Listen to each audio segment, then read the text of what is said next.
I don't think people take into account the amount of light in a room past the point where you can see reasonably well. And I think that might be a mistake because being the being in a room that is much brighter seems to matter, at least to me subjectively, and there's scientific experiments that I know of in passing that show that brighter lights have an impact on mood, and then of course there's seasonal affective disorder, which you treat with a light box. I got this lamp, which you heard about yesterday, and it is in fact the case that the light switch in my bedroom does control the top outlet on the socket by my bed. There was a garage that I went to when I was taking care of somebody's cats at one point, and the garage had a light in it, and the light was feeble. Like, I don't know, it can't have been, like, it might have been a single 60-watt incandescent bulb, illuminating like a two-car garage, like a large two-car garage. It must have been less than that, because, like, turning the light on did not have a significant impact on your ability to see, and this was coming from a place of pitch blackness. And that experience kind of revealed to me that illumination is not just a Boolean on-off thing, but it has some analog nature to it. The quantity is important to think about.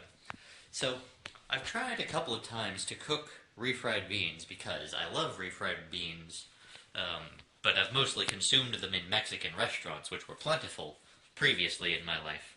And so I have this crock pot here that I filled with pinto beans, and then I let the pinto beans stew in hot water for like 3-4 hours, and that sort of reduces them to the consistency of refried beans like I'm used to. But boy, do they taste super, super bland. So my strategy from there is the same thing I do with all food, which is just put delicious stuff in until it's not bland. So that starts with cheese, like cheddar cheese. And then I put some sriracha in, I put some spaghetti sauce in, and oh my god, spaghetti sauce is like an underrated miracle sauce for all food. You can kind of put spaghetti sauce in any dish, and it's probably a good idea, and will probably make that dish way more delicious. And the spaghetti sauce was actually one of the things that I think had a positive impact on it. Of course, what that is just a mixture of miscellaneous herbs and spices.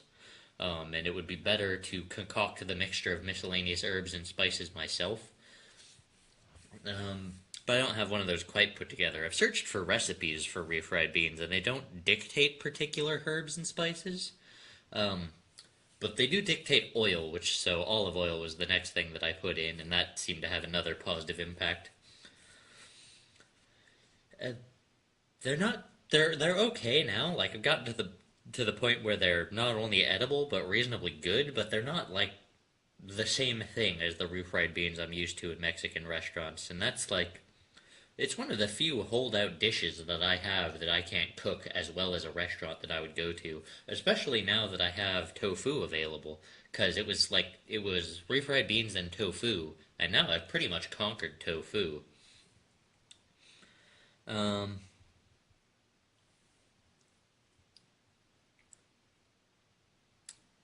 I am starting on my actual project tomorrow, which means that I'm probably wind up getting my reimbursement for my relocation expenses. My actual project actually turns out to be more training, except a different type of training than the previous training I was on.